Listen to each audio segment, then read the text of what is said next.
jullie geduld. இந்த நாளிலும் கூட உங்களோடு நான் பார்த்து கொள்ள வேண்டிய பகுதி Het deel dat ik vandaag met jullie wil gaan behandelen. அதுக்கு முன்பாக ஒரு சில வசனங்களை கேட்டு nadat we een paar versen hebben behandeld. இன்றைக்கு எங்கு பார்த்தாலும் இந்த COVID-19 கொரோனாவுடைய கதை தான் கூடுதலாக இருக்கு. Waar je ook terecht komt, je hoort alleen maar verhalen over het COPD. இந்த வைரஸ் எப்படி வந்தது, யார் வந்தது, இப்படி எல்லாம் ஆராய்ச்சி செய்து கொண்டிருக்கிறாங்க. Men doet onderzoek naar van hoe het is gekomen, hoe het zich verspreidt. ஆண்டவரை பற்றி கதைக்கிறோமோ இல்லையோ, ஆனால் இதை பற்றி தான் எல்லாருடைய வீட்டிலும் கதை பேச்சு நடக்குது. Ook al hebben we vertrouwen in God, het is ieders gespreksonderwerp. இதுவே தியானம் மாதிரி மாறி போச்சு. Dit begint een soort van meditatie te worden. சிலர் தீர்க்கதரிசனம் சொல்ல ஆரம்பிச்சிட்டார்கள், இது அங்கிருந்து வந்தது, சீனா செய்தது, அப்படி செய்தது, இப்படி செய்தது. Sommigen beginnen zelfs profetieën te geven over dat het in China heeft, dat het daar is ontstaan. சிலர் ஒரு பகுதி ஜோக்கா எடுத்து சிரிப்பு பகுதிகள் வர துவங்கிட்டு WhatsApp maar de joke. Sommige mensen zien er juist grappen in. Er komen allemaal grappen op WhatsApp en op social media. ஒரு பக்கம் மக்கள் அழுகிறார்கள், ஒரு பக்கம் சிரிக்கிறார்கள். இந்த வியாதியை பற்றி பல தமாசுகள், ஜோக்ஸ் உண்டாக்கி கொண்டிருக்கிறார்கள். Bepaalde mensen die hebben juist heel veel verdriet en huilen erom. En andere mensen maken juist weer grappen over. எனவே இது சில பேர் ஏன் இது வந்தது, எதற்காக ஆண்டவர் இந்த வியாதியை அனுமதித்தார் என்று கூட சிந்திக்கிறார்கள். En mensen vragen zich ook af van waarom God dit heeft laten toestaan. அது நல்ல சிந்தனை. Dat is op zich wel een goede gedachte. ஏன் இது வந்தது என்று நாம் சிந்திக்கும் பொழுது நாம் பிழையாய் சிந்திக்க கூடாது. Waarom dit is ontstaan, we mogen niet op de verkeerde manier hierover nadenken.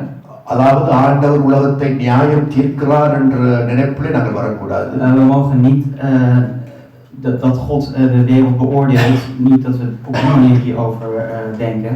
ஆண்டவர் ஏற்கனவே தம்முடைய குமாரன் நியாயம் தீர்க்கப்பட்டார், நம்முடைய பாவங்களுக்காக அவர் நியாயம் தீர்க்கப்பட்டார் சிலுவையிலே. Want de terechtstelling heeft al eerder plaatsgevonden, namelijk hij heeft zijn zoon Jezus Christus aan het kruis laten sterven.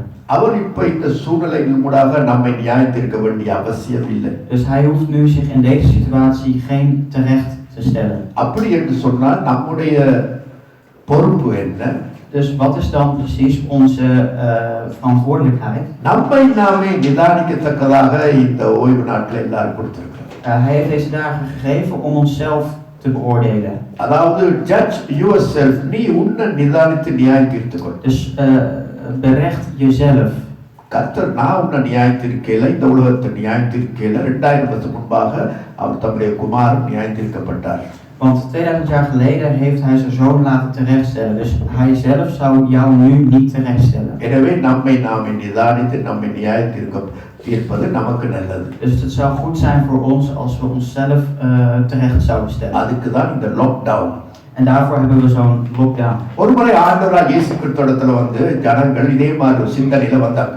Ooit kwamen er wel eens mensen bij Jezus Christus en met dezelfde gedachtegang. அத லூக்கா 13ஆம் அதிகாரம் 1 to 9 நாம் வாசிக்கும் பொழுது in Lucas 13. லூக்கா சுவிசேஷம் 13ஆம் அதிகாரம். Lucas 13 van vers 1 tot 9. Luca chapter 13 verse 1 until 9. நான் வாசிக்கிறேன் பாருங்கள். பிலாத்து சில கலிலேயருடைய இரத்தத்தை அவர்களுடைய பலிகளோடு கலந்திருந்தார். அந்த வேளையிலே அங்கே இருந்தவர்கள் சிலர் அந்த செய்தியை அவருக்கு அறிவித்தார்கள். இயேசு அவர்களுக்கு பிரதியுத்தரமாக, அந்த கலிலேயருக்கு அப்படிப்பட்டவைகள் சம்பவித்ததினாலே மற்ற எல்லா கலிலேயரும் பாவிகளாக நினைக்கிறீர்களோ? அப்படி அல்லவென்று உங்களுக்கு சொல்லுகிறேன். நீங்கள் மனம் திரும்பாமல் போனால்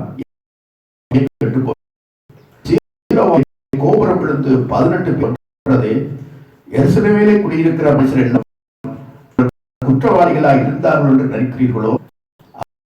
உங்களுக்கு சொல்லுகிறேன், நீங்கள் மனம் திரும்பாமல் போனால் எல்லாம் அப்படியே தேடின போது ஒன்றும் காணவில்லை. அப்பொழுது அவன் தோட்டக்காரனை நோக்கி, இதோ 3 வருஷமாய் இந்த அத்திமரத்திலே கனியை தேடி வருகிறேன், ஒன்றையும் காணவில்லை. இப்போது இது நிலத்தையும் ஏன் கெடுக்கிறது என்றார். இது இந்த வருஷம் இருக்க நான் இதை சுற்றிலும் கொத்தி எருப்போடு கனி கொடுத்தால் சரி, இதை வெட்டி போடலாம் என்று சொன்னார் என்றார். In diezelfde tijd dat Pilatus een paar uit Galilea had laten vermoorden, terwijl ze in de tempel van Jeruzalem slechter waren dan de mensen in Galilea, hun daarom overkomen. Nee, het zal met u allemaal net zo slecht aflopen als u niet gaat leven zoals God wil. En de 18 mannen die verongelukten toen de toren van Siloam op hen viel, waren die soms slechter dan de anderen in Jeruzalem? Nee, als u niet gaat leven zoals God wil, loopt het met u net zo slecht af. Om een en ander duidelijk te maken, vertelde hij u een gelijkenis. Iemand had een vijgenboom in zijn tuin geplant en ging regelmatig kijken of er al vijgen aankwamen. Maar nee, er was geen vijg te zien. Ten slotte zei hij tegen de tuinman: hak die boom om, ik wacht nu al 3 jaar en ik heb nog steeds geen vijg gezien. Ik heb er genoeg van. Die boom neemt alleen maar plaats in, wij kunnen die grond beter voor iets anders gebruiken. Laat hem nog een jaar staan, antwoordde de tuinman. Ik zal hem extra goed verzorgen en mest geven. Stel u voor dat er volgend jaar vijgen aankomen. Als het niet helpt, moeten we hem inderdaad omhakken. பார்த்தீர்களா, இதே மாதிரி ஒரு சிந்தனையோட வந்து அப்படி பிலாத்து அவர்களை கொண்டிருக்கிறார் கலிலேயரை. அவர்கள் பலி செலுத்த வந்த நேரம், தேவாலயத்தில் பலி செலுத்த வந்த நேரம் பிலாத்து அந்த கலிலேயரை கொலை செய்திருக்கிறார். Dus Pilatus heeft enkele Joden laten vermoorden in Galilea toen ze bij de tempel van Jeruzalem bijeenkwamen. இதை ஆண்டவருக்கு சொன்ன உடனே ஆண்டவர் சொன்னார், அதுக்காக அவங்க எல்லாரும் பாவிகள், அது அப்படியே அவருடைய சாவு மரணம் நடந்தது என்று நியாயத்தீர்க்கிறீர்களோ என்றார். En toen vroeg hij als eerste van, nu zij dit hebben gedaan, maakt dat hun slechter? Zijn zij nu zondaars en moeten ze veroordeeld worden aan de dood? சிலுவையிலே ஒரு கோபுரம் இருந்து 18 பேர் இறந்தார்களே, அதனால அவர்கள் பாவிகளா? அந்த விபத்து நடந்ததுக்காக அவர்கள் பாவிகளா? 18 mensen zijn omgekomen bij de val van de toren in Siloam. Betekent dat die mensen dan allemaal zondaars zijn die daarbij zijn omgekomen? அவர் சொன்னார், அப்படி அல்ல. Nee, zo zit het niet. நீங்களும் என்று சொல்லல, நீங்கள் மனம் திரும்பாமல் போனால், hij zei, als u niet tot inkeer zou komen, எல்லாரும் கெட்டு போயிடுவீங்க. zullen jullie uiteindelijk op het slechte pad belanden. இதே ஆபத்து உங்களுக்கும் இருக்கு. Dus dat gevaar heerst ook over jou. அதுல தப்ப வேணுமானால் மனம் திரும்புங்க. Dus als je daaraan wilt ontsnappen, dan moet je in inkeer komen. நான் விசுவாசிக்கிறேன், இந்த லாக்டவுன் ஆண்டவர் அனுமதித்ததுக்கு காரணமே, ik geloof en ik vertrouw in dat de lockdown, dat de bedoeling achter de lockdown van God, அதாவது தனிமைப்படுத்தல் என்று தமிழிலே சொல்வது, தனிமைப்படுத்தலானது, deze vereenzaming, அதாவது இது என்னத்திற்காக என்றால், எல்லாரும் நாம் நம்மை நாமே சோதித்து மனம் திரும்ப வேண்டும் என்பதற்காக இந்த பகுதியை அனுமதித்திருக்கிறார். Ik denk dat God het heeft toegestaan om men de kans te geven om over zichzelf na te denken en over zichzelf eens terecht te spreken. இது கிறிஸ்தவர்களுக்கு மட்டுமல்ல, சகல மக்களுக்கும். Dit is niet slechts voor de christenen, maar ook voor andere volken. காரணம் என்னவென்று சொன்னால், நாம் கடவுளை விட்டு தூர, அவரை குறித்துள்ள அறிகிற அறிவிலே வளர்ச்சியிலே தூரமாய் போகும் பொழுது ஆண்டவர் சில நேரம் இந்த காரியம் செய்கிறார். Als wij denken met ons eigen verstand weg te kunnen gaan van God en er ontstaat een te grote afstand tussen jou en God, zou God dit wel eens kunnen laten toestaan. ஒரு பையன் ஒரு கடுதாசியால் செய்யப்பட்ட ஒரு கப்பல், அதை ஒரு ஒரு ஆற்றிலே விட்டான், ஒரு குளத்திலே விட்டான். அந்த பேப்பரால செய்யற ship. Er was een jongen die liet een papieren bootje op het water. அது கொஞ்சம் கொஞ்சமாக அவனை விட்டு தூரமாய் போக ஆரம்பித்தது. En het bootje begon steeds verder van hem te varen. அந்த பையன், சிறுபையன், ஐயோ நான் செய்த படகு, அதாவது அந்த கப்பல் தூரமாய் போகுது என்று அழுதான். En die jongen die huilde dat hij, oh nee, dat bootje gaat steeds verder van mij weg, dat ik zelf heb gemaakt. இவனுடைய அழுகை குரலை கேட்டு அங்கே வந்த ஒரு பெரியவர், en toen kwam er een volwassen persoon die het gehuil hoorde. ஒரு பெரிய கல்லை தூக்கினார். Pakte een grote steen. அவர் எறிய போனார். En hij wilde het gaan gooien. அந்த பையன் சொன்னான், வேண்டாம் வேண்டாம், எறியாதீர்கள். En de jongen zei van, nee, gooi het niet. கல்லு விழுந்து என்னுடைய படகு அப்படியே தாண்டு அழிந்து போய்விடும், ப்ளீஸ் எறிய வேணாம். Mijn bootje zal hiermee kapot worden gemaakt en zal er gaan zinken. பெரியவர் சொன்னார், கொஞ்சம் அமைதியா இரு. En toen zei de volwassen persoon tegen hem van, wees even rustig. அவர் அந்த பெரிய கல்லை அந்த அவருடைய படகுக்கு அங்காலே எறிந்தார். En hij gooide hem net iets voor het bootje. அப்பொழுது என்ன உண்டாயிட்டது? En wat ontstond er? தண்ணீரிலே அலைகள் உண்டாயிற்று. Er ontstonden golven. அந்த அலைகள் தள்ளி தள்ளி அந்த பையனிட்டே கொண்டு சேர்த்துட்டு அவனுடைய கப்பல். En die golven zorgden er uiteindelijk voor dat het bootje weer terug bij het jongetje kwam. அதே போலத்தான் நாம் ஆண்டவரை விட்டு எங்களை அறியாமலே நாங்கள் தூர போவோம். Maar soms kunnen wij, dat hebben wij ook wel eens, dat we zonder te weten ver van God gaan. ஆண்டவருக்கு தான் தெரியும் தூரமாய் போகிறான். En God zal alleen weten van hoe ver jij weg bent. அதனால வாழ்க்கையில இப்படிப்பட்ட பாரமான கல்லை அவர் தூக்கி எறிஞ்சு அலைகளை உருவாக்கி இழுத்தெடுக்கிறார் தன்னிடத்திலே. Dus wat zou hij doen? Hij zou dan zo'n steen gooien waardoor golven ontstaan die jou weer terug naar hem toe drijven. எனக்கு கொடுக்கப்பட்ட இந்த நமக்கு கிடைத்த ஓய்வு, இந்த தனிமைப்படுத்தலை பிரயோசனப்படுத்தி நாமே நிதானித்துக் கொள்வோம். Dus laten we deze tijd goed benutten en onszelf hierop beoordelen. பாருங்கள், ஆண்டவர் 7 சபைகளுக்கு செய்தி கொடுத்தார். De Heer heeft aan 7 gemeentes zijn preek gegeven. வெளிப்படுத்தின விசேஷத்தில் நீங்க வாசித்து பார்க்கலாம். En dat kun je zien in de openbaring. 7 சபைகள் இருந்தது. 7 சபையில 2 சபைகளை தவிர்த்து 5 சபைகளுக்கும் ஆண்டவர் சொன்ன மெசேஜ் என்ன? Op 2 gemeentes na zei hij tegen 5 gemeentes. ஒரு சபைக்கு சொன்னார், நீ ஆதி அன்பை இழந்து விட்டாய், மனம் திரும்புண்டார். Hij zei tegen 1 gemeente zei je hebt de beginnende liefde heb je alweer verloren, kom tot inkeer.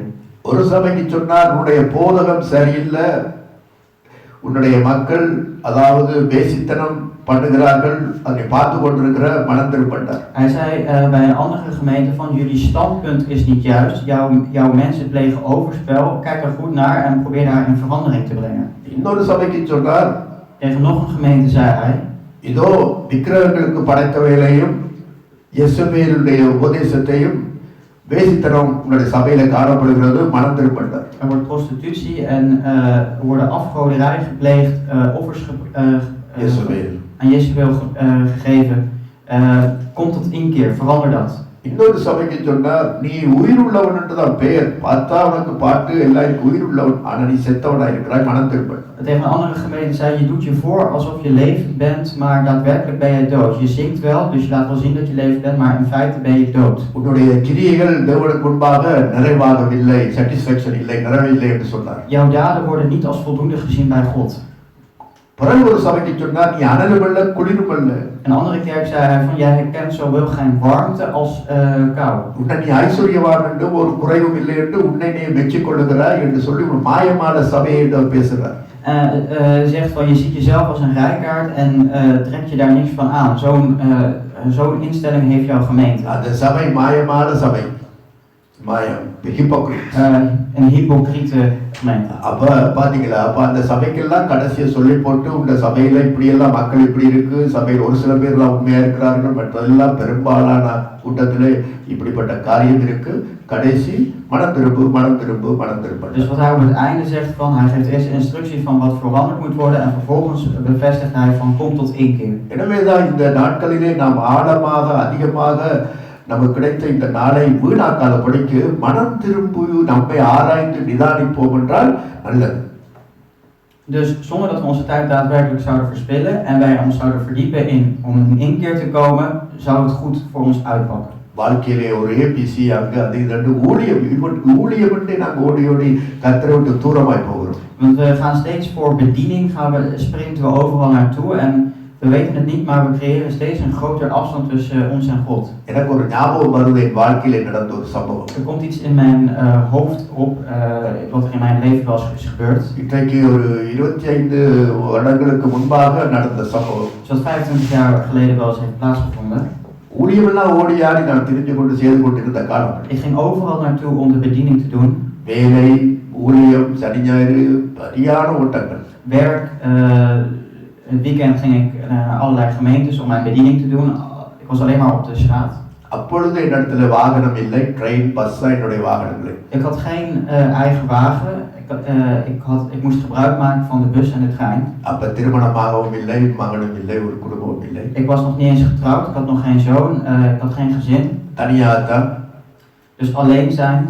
எனவே நான் எப்பயும் வரலாம், எப்பயும் போகலாம், ஒரு பிரச்சனையே இல்லை. Dus ik kon gaan en komen wanneer ik wilde.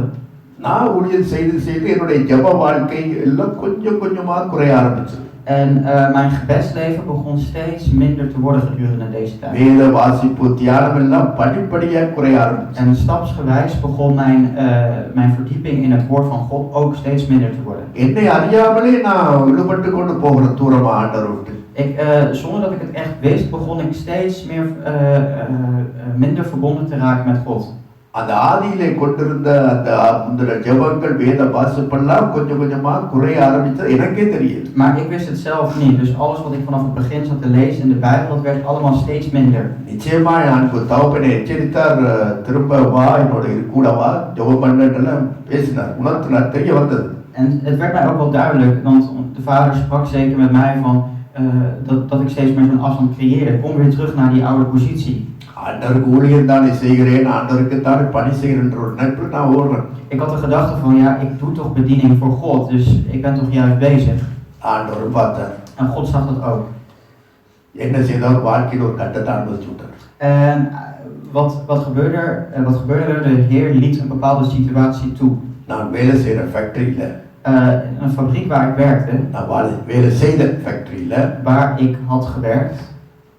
ஒரு மிஷினை அப்படி நான் வேலை செய்த பொழுது என்னுடைய இந்த சின்ன விரல் அந்த ரோலருக்குள்ள பிடிபட்டு அப்படியே பிச்சு எடுத்து விட்டது.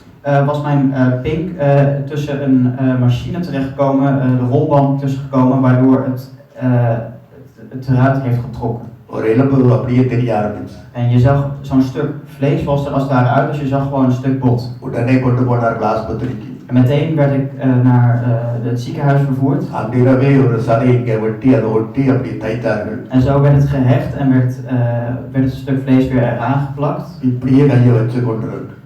Hou je hand maar voortaan zo. அப்படி உடனே பெட்டில் போட்டால் இது எங்கள் வெளுப்பாது படிக்க தடுத்தினர். En vervolgens lag ik op bed en werd me gezegd van blijf nu gewoon maar waar je bent. எங்கே ஓடையில? Dus ik kon nergens meer naartoe. வீட்டிலே இரு. Dus blijf maar thuis. Lockdown. Lockdown. நல்லா வேதத்தை வாசி. Dus lees goed in het woord. நல்லா ஜெபம் பண்ணு. Bid goed. நல்லா பாடி துதி. Zing en prijs hem goed. ஏறத்தாழ 5.5 மாதங்கள் நான் இந்த வேதம் நீங்க மட்டும் நான் வீட்டில் தான் இருக்கேன். Dus 5 maanden, een half heb ik ongeveer thuis met deze pijn en deze verwonding gezeten. அப்படி ஒரு பாடத்தை ஆண்டவர் கற்பிக்க வேண்டி வந்தது என்ற வாழ்க்கையில். En zo een les moest de Heer mij wel leren in deze tijd. அவருக்கு தேவை நாங்க அவரோடு இசைந்திருக்கத்தான் ஆண்டவர் விருப்பம். De Heer wil het als wij zeg maar bij hem aanwezig zijn. சில நேரங்களில் எங்களை அறியாமலே நாங்க எங்களோட வாழ்க்கையில பிஸி வந்த உடனே அவரை விட்டு தூரமா போறது நமக்கே தெரியாது. Wij weten het soms echt niet van wanneer we het eenmaal druk hebben dat we steeds minder dicht bij God staan. ஒரு முறை சாது சுந்தர் சிங் தன் புத்தகத்தில் சொல்லுகிறார், தன் வாழ்க்கை வரலாற்றிலே. Sadhu Sundar Singh heeft ooit in zijn boeken geschreven gedurende zijn geschiedenis. அவர் ஒரு முறை இமயமலையில அவர் பக்கமாக நடந்து சென்ற பொழுது, இமயமலை Himalaya gebergte. அதிலே பல அந்த நல்ல பூக்கள் எல்லாம் நல்ல வளர்ந்து அழகாக காட்சி கொடுத்ததாம். En daarin waren veel bloemen te zien die bloeiden en het was mooi om naar te kijken. அதுல வந்த வாசனை மிகுந்த சந்தோஷம் மனமகிழ்ச்சியா இருந்தது. En de geur was vreugdeverwekkend. அதை அப்படியே உறிஞ்சி அப்படியே அதை ரசித்து அதை மணக்கக்கூடியதா இருந்தது. Dus hij rook eraan en hij kon er echt van genieten. எனவே அந்த மலர்கள் எல்லாம் இப்ப நீங்க இந்த தெருவில் இப்படி வளர்ந்தது போல அப்படியே நடந்து போய் அப்படியே அவர் உறிஞ்சி சுவாசித்து கொண்டு போகிறார். Dus wanneer hij daar wandelde, dan snoof hij die geur daarop en dan dat had zijn vruchten. கொஞ்ச நேரம் அவர் போனோன்னா அவருக்கு அப்படியே ஒரு நித்திரை வந்தது. En tijdens zijn wandeling, terwijl hij dit doet, kreeg hij opeens slaap. பூக்களை பார்க்க நல்ல அழகா இருக்கு. Om naar de bloemen te kijken, dat was heel mooi. நல்ல வாசனை வருது. Een goede geur. அப்படியே ஒரு இடத்துல படுத்து நித்திரை ஆயிட்டார். En hij kwam bij een plekje aan en daar viel hij zo in slaap. உடனே கொஞ்ச நேரத்தால ஒரு வழிபோக்கன் அந்த இடத்தால வந்தான். பில்கிரிம் ஒருவன் வந்தான். En op een gegeven moment kwam daar een pelgrim persoon langs. அவன் தட்டி எழுப்பி எழுப்பு. Hij tikte hem aan en zei van hey, word wakker. அவர் எழுப்பினார், என்ன? En hij werd wakker en vroeg hem, wat is er? அவர் சொன்னார், இது இந்த இடத்துல நித்திர கொள்ளாத. En hij zei tegen hem van, hier, ga hier niet slapen. ஏன் இந்த இடத்துல நித்திர கொண்டா என்ன?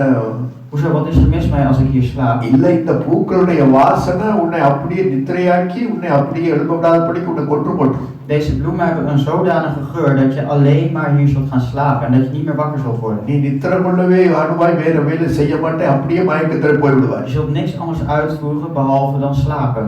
அதனால நான் உனக்கு ஒரு சாபம் தரேன், அதை மணந்து கொண்டே போய் இந்த இடத்தை கடந்து போ. Ik geef je wat en probeer daar de hele tijd aan te ruiken en probeer dan verder te lopen. அப்ப அவர் அதை கொடுத்தாலும் அது ஒருவரை மணந்து கொண்டு இந்த பூ மனம் இல்லாதபடிக்கு, வாசனை இல்லாதபடிக்கு அவர் கடந்து அந்த இடத்துக்கு போனார். Dus hij rook aan iets zodat hij de geur van de bloemen niet meer zou ruiken. அதே போலத்தான் இந்த உலக வாசனைகள், உலக காரியங்கள், உலகத்தினுடைய பதவிகள், அழகுகள் நம்மை மயக்கி நம்மை நித்திரையாக்கி விடும். Dus alle aantrekkelijke dingen die we hier in de wereld zien, alle posities, rijkdom hier in de wereld, dat moet ons niet in slaap doen wekken, zodat we alleen maar gaan slapen en de rest vergeten. ஆண்டவர் சொல்லவில்லையா ஒரு உவமையிலே, லௌகீக கவலைகளினாலும் மயக்கத்தினாலும், உலக மயக்கத்தினாலும், சிற்றின்ப மயக்கத்தினாலும் சில பேர் கனி கொடுக்காம போகிறார். Mensen geven soms geen vruchten meer af door de aantrekkingskracht van de aarde, omdat ze al die geur in zich opnemen en als het ware in narcose vallen. அதனால ஆண்டவர் சில நேரம் நம்மை தட்டி எழுப்ப வேண்டியவராய் இருக்கிறார். En de Heer zit nu in een situatie dat hij ons wakker moet schudden. நம்மை மட்டுமல்ல, உலக மக்களையும் தட்டி எழுப்ப வேண்டியது. Niet alleen ons, maar ook de mensen hier in de wereld. எனவே எனக்கு அருமையான தேவனுடைய பிள்ளைகளே, Daarom ook beste mensen.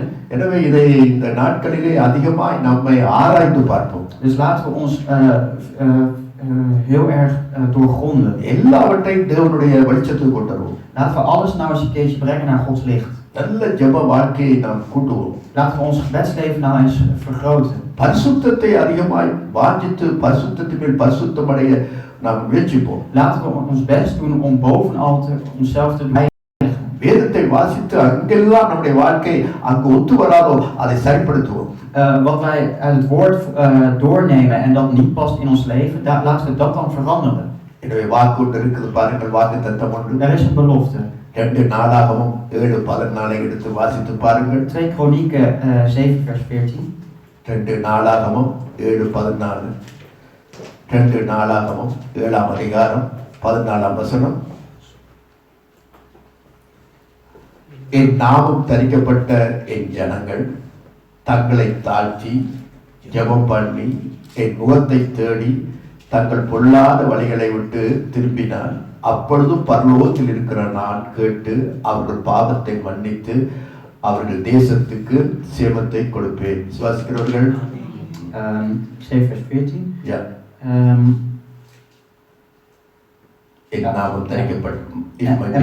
En mijn volk zich vernedert en bidt, mij weer zoekt en breekt met mijn zondige praktijken, zal ik vanuit de hemel luisteren, zijn zonde vergeven en het land weer gezond maken. சரியா? Ja. பாருங்கள், என் நாமம் தரிக்கப்பட்ட ஜனங்கள். Dus het volk dus dat mijn naam hier benoemt. அதாவது கர்த்தர் தம்முடைய ஜனத்துக்கு தம்முடைய பெயரை தரித்திருக்கிறாராம், உங்களுக்கு தம்முடைய பெயரை தரித்திருக்கிறார். Dus hij heeft die naam aan het volk laten noemen. சும்மா சபைக்கு போறவங்களுக்கு அல்ல நான் சொல்லவில்லை. En dat is niet slechts voor de mensen die naar de gemeente gaan. வெறும் ஞானஸ்நானம் எடுத்து போட்டு வாழ்கிற மக்கள் அல்ல. Het is niet voor de mensen die slechts gedood zijn en hun huidige leven ஏதோ ஒரு கிறிஸ்தவ குடும்பத்தில் பிறந்தவர்களுக்காக அல்ல. En niet voor gezinnen die uit een christelijke achtergrond ஒரு hebben. கிறிஸ்தவ பெயரை வைத்துக் கொண்டிருப்பதற்காக அவர் தம்முடைய ஜனம் என்று அவர்கள் சொல்லவில்லை. En niet om een christelijke titel te hebben, daarvoor heeft hij zijn naam niet gegeven. என் நாமம் தரிக்கப்பட்ட ஜனம் என்று சொன்னால் அது யார் என்றால், En wie zijn die mensen waar hij zijn naam aan heeft verleend? பரிசுத்த ஆவியினாலே முத்திரை போடப்பட்டவர்கள். Mensen die door de Heilige Geest verzegeld zijn. பவுலடிகள் என்ன சொன்னார் பாருங்கள், எழுதி வைத்தார். Wat zegt Paulus? நீங்களும் உங்கள் ரட்சிப்பின் சுவிசேஷமாகிய சத்திய வசனத்தை கேட்டு விசுவாசிகளான பொழுது பரிசுத்த வாக்குத்தத்தம் பண்ணப்பட்ட பரிசுத்த ஆவியினாலே முத்திரை போடப்பட்டீர்கள். Wanneer jullie நீங்களும் உங்கள் ரட்சிப்பின் சுவிசேஷமாகிய als jullie het reddende evangelie சத்திய வசனத்தை கேட்டு luisteren naar de waarheid விசுவாசிகளான போது en wanneer jullie op basis daarvan geloven, வாக்குத்தத்தம் பண்ணப்பட்ட பரிசுத்த ஆவியினாலே முத்திரை போடப்பட்டீர்கள். zal er een stempel worden gedrukt volgens de belofte namens de Heilige Geest. You are sealed with the Holy Spirit. Je bent gezegeld met de Heilige Geest. அவருடைய அர்த்தம் என்னுடையவன். Dat betekent, jij behoort tot mij. நீ என்னுடையவன் என்று. Zij behoort tot mij. அப்ப எப்பொழுது En wanneer is dat?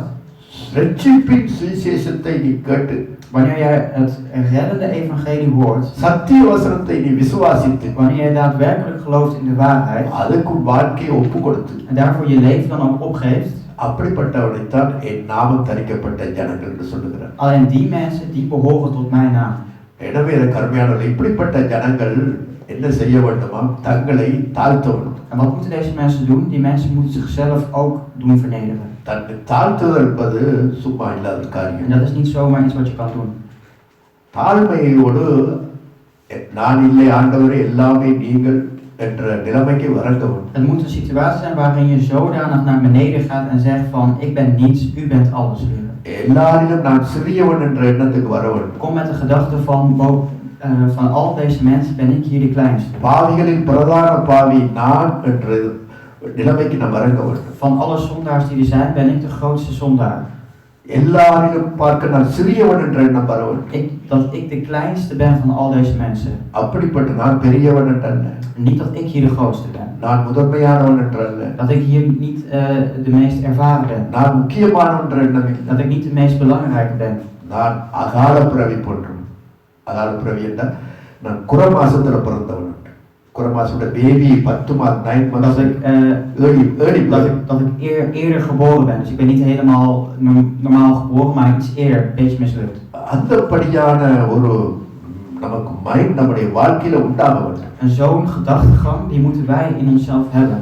பெருமையான வார்த்தைகளை பேசக்கூடாது. Dus we mogen niet van die trotserende, van die hoogmoedige woorden gebruiken. நான் என்ற அகங்காரம் இருக்கக்கூடாது. Er moet niet een opzet zijn van dat ik het ben. ஆணவம் இருக்கக்கூடாது. ஆணவம் சேம் பெருமை. Ja, dus ook trotsheid, dat mag er niet in zitten. தமிழ்ல நிறைய சொல்லி இருக்கு. In het Tamil zijn daar veel woorden voor. அகங்காரம். Om die autoriteit. ஆணவம். மமதை. நான் தான் என்ன விட்டால் ஆள் இல்லைன்ற மாதிரி வருகிற காரியம். Begrippen als van zonder mij is er niets. அதனால இந்த மாதிரியான குணங்களை, இந்த மாதிரியான எண்ணங்களை விட்டு நான் ஒன்றுமில்லை என்று நம்மை தாழ்த்த வேண்டும். அந்த அடிமட்டத்துக்கு நாங்கள் வர வேண்டும். Dus dat gedrag mogen wij niet vertonen. Wij moeten onszelf leren vernederen. En tot die gedachtegang moeten wij onszelf brengen. அநேகருடைய வாழ்க்கையில இந்த பெருமை என்ற பிசாசு, அந்த பாம்பு அவருடைய உள்ளத்துல அடி உள்ளத்துல இருக்கு. Maar bij heel veel mensen zit die trots nog heel erg vastgespijkerd. En dat komt door de duivel zelf. பணம் என்ற ஒரு பெருமை இருக்கு. பணம் என்னிடத்துல பணம் இருக்கு. Ik heb heel veel geld en dan krijg je die trotsheid. நான் எனக்கு பதவி இருக்கு. Ik heb positie, die trotsheid. எனக்கு பலம் இருக்கு. Ik heb kracht. இதெல்லாம் யார் என்ன செய்ய முடியும் என்ற அகங்காரமாய் பேசுறவங்களும் இருக்கிறார். En wie kan daar wat aan doen? Zulke hoogmoedige mensen die heb je. இவையெல்லாம் நமக்கு வாழ்க்கையில நம்முடைய வாயிலிருந்து அகற்ற வேண்டும், இருதயத்திலிருந்து அகற்றப்பட வேண்டும். En die mensen moeten die gedachtegang moet echt uit je hart worden gedrukt. நான் இல்லாட்டி ஒன்றும் இல்லை என்று எண்ணம் வரக்கூடாது. Dus die gedachtegang van zonder mij is er niets, die moet absoluut verdwijnen. சிலருக்கு ஜாதி பெருமை இருக்கு. நான் அது இது என்று பேசுறவர்கள் உண்டு. En sommige mensen zijn heel erg hoogmoedig over welke kasten zij komen. இதெல்லாம் அகற்றணும். தாழ்த்துறது என்பது இதெல்லாம் தூக்கி போடு குப்பையில மூலையில போடு. Dat moet je leren weggooien. Dat moet in de prullenbak, want je moet je leren vernederen. கிறிஸ்துவை அறிகிற அறிவு நிமித்தம் சகலதையும் நான் குப்பையும் நஷ்டமாய் எண்ணனே என்ற மாதிரி உண்டாக வேண்டும். Het moet meer zijn van als ik de gedachtegang van God vergelijk, wat ik ben slechts troep. இந்த நிலைமைக்கு நாம் வந்துட்டோமா? Zijn we inmiddels aangekomen aan die situatie? சிந்திப்போம் அன்பார்ந்த காலை வேளையில் சிந்திப்போம். Denk daarover na. மூன்றாவது சொல்லுகிறார் ஜெபம் பண்ணி. En de derde zegt hij van om te bidden. ஜெபம் என்பது ஏதோ ஒரு ஃபார்மாலிட்டிக்காக கடவுளை கூப்பிடுறது. Bidden is niet slechts een formaliteit of slechts knielen en dan gaan bidden. பாருங்கள், ஆண்டவர் சொன்ன உவமையில 2 பேர் தேவாலயத்துக்கு போனாங்க. God gaf een voorbeeld, of de Heer gaf een voorbeeld. 2 mensen gingen naar de tempel. ஒருவன் பரிசேயன், ஒருவன் ஆயக்காரன். Een fariseer en een tollenaar. ஒருவன் பாவி, ஒருவன் தனக்குத்தானே நீதிமான். En de ene was een zondaar en de ander vond van zichzelf dat hij rechtvaardig was. அவன் என்ன சொன்னா, நான் வாரத்துல 2 முறை உபவாசிக்கிறேன், ஜெபிக்கிறேன் நல்லா சொல்றான். De ene zegt van ik 2 keer per week vast ik. எல்லாத்துலயும் நான் இந்த சம்பாதித்தல தசமபாகம் கொடுக்கிறேன். En van alles van wat ik verdien, daar geef ik ook collecte. நான் இந்த பாவி மாதிரி இல்லை. Ik ben niet zoals deze zondaar hier. மற்றவன் என்ன ஜெபம் பண்ணினான்? En wat bad die andere? அவன் சொன்னான், ஆண்டவரே பாவியாகிய என் மீது கிருபையாயிரும் என்று தன்னை ஒத்துக்கொண்டான். Hij zei van, Heere, ik als zondige, wees mij genadig. En dat smeekte hij. அவனும் ஜெபித்தா இவனும் ஜெபம் பண்ணினான். Hij deed zijn gebed en de ander deed ook zijn gebed. இவன் ஆயக்காரன் ஜெபம் உண்மையான ஜெபம். Wat de tollenaar daadwerkelijk als gebed voerde, was een echt gebed. மற்றவனுடைய ஜெபம் மாயமான ஜெபம். De andere gebed was slechts een gebed voor formaliteit. இப்படிப்பட்ட ஜெபங்களை ஆண்டவர் ஒருபோதுமே கேட்க மாட்டார். En die gebeden die zal Heer ook nooit verhoren. ஜெபம் என்பது உள்ளத்திலிருந்து வர வேண்டிய ஒரு காரியம். Een gebed is iets wat echt uit je hart moet komen. அது வந்து ஒரு ரிலேஷன்ஷிப், ஒரு உறவு. Het is een relatie dat je met iemand hebt. தகப்பன், கடவுள் தகப்பன், நீ அவருடைய பிள்ளை, தகப்பன் பிள்ளை என்ற உறவு வர வேண்டும். Het moet een relatie zijn van vader-zoon. நீங்க கேட்டுக்கொண்டிருக்கிறது ஜெபம் அல்ல. Het is niet een gebed dat voortdurend naar moet worden geluisterd. Het is niet slechts van geef. அவரோடு ஒரு ஐக்கியம் கொள்றது. Het is om een relatie, een band met iemand te kweken. பவுலை குறித்து ஆண்டவர் இயேசு கிறிஸ்து என்ன சொன்னார் தெரியுமா? En wat zegt Paulus? அவர் ரட்சிக்கப்பட்ட உடனே Zodra hij in bekering was gekomen, அனனியாவுக்கு அவர் சொல்லுகிறார், zegt dat tegen Ananias. இந்த இடத்துல சவுல் ஒன்று இருக்கிறார், அவனை தேடு. Hij zei van, hier bevindt zich een Saulus, zoek hem op. இந்த நேர் தெருவிலே, இந்த ரோட்ல இப்படிப்பட்ட தெருவில் ஒருவன் இருக்கிறான் சவுல் என்று, அவனை போய் தேடு. Hij zei van, hier ergens loopt er een Saulus rond, zoek hem op. அவன் ஜெபம் பண்ணுகிறான். Hij bidt. அது அர்த்தம் என்ன? Wat betekent dat? இவர் ஒரு பரிசேயர். பவுல் ஒரு காலத்தில் பரிசேயனா இருந்தவர்.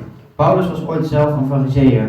இன்றைக்கு பார்த்து ஒரு பரிசேயன் வாரத்தில் 2 முறை ஜெபிக்கிறான், தசோபா கொடுக்கிறான். அதில் பார்க்க இவர் வைராக்கியமான ஒரு ஜெபம், தன்னுடைய மதத்திலே ஜெபித்துக் கொண்டுதான் இருந்தார். Hij was iemand die dus voortdurend volgens zijn eigen religie voortdurend aan het bidden was.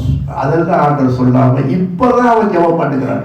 En de Heer zegt van al die keren dat hij dat heeft gedaan, dat hij nooit heeft gebeden, maar nu zegt hij is aan het bidden. அதனுடைய அர்த்தம் என்ன? En wat betekent dat? அறிந்து ஆண்டவருடைய உறவாடுகிறான், ஜெபிக்கிறான். Hij weet wie hij daadwerkelijk is en nu bidt hij daadwerkelijk met God. எனவே நம்முடைய ஜெபம் எப்படி என்று பாருங்கள். En kijk hoe we bidden. ஜெபத்தின் சட்டம் உங்களுக்கு தெரியுமா? Weet wat de wetten zijn achter het gebed. உனக்கு யார் மீது ஒரு குறை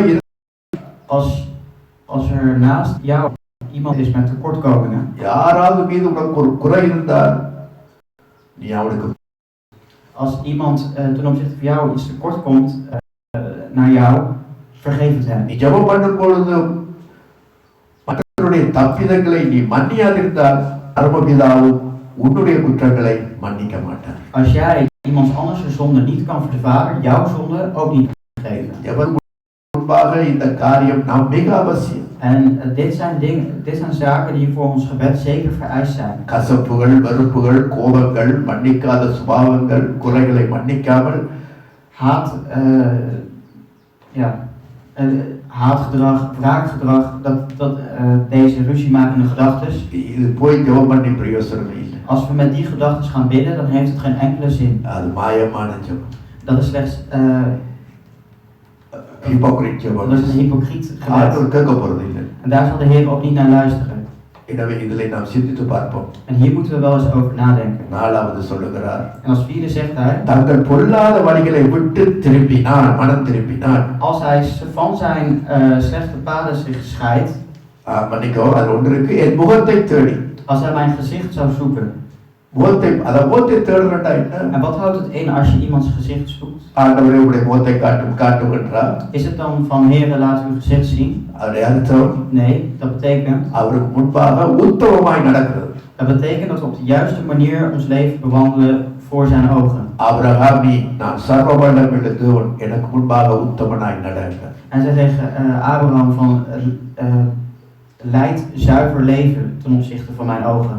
அப்ப பாருங்க, உத்தமனாய் நடக்கிறதா எப்படி நான் நடக்கிறது உத்தமம் என்றால் எப்படி தெரியும்? En hoe kun je dat zien aan iemand dat hij zo'n zuiver leven leidt? இதற்கு ஆண்டவர் கொடுத்திருக்கிறார் கட்டளைகள். En hier staat het in het woord.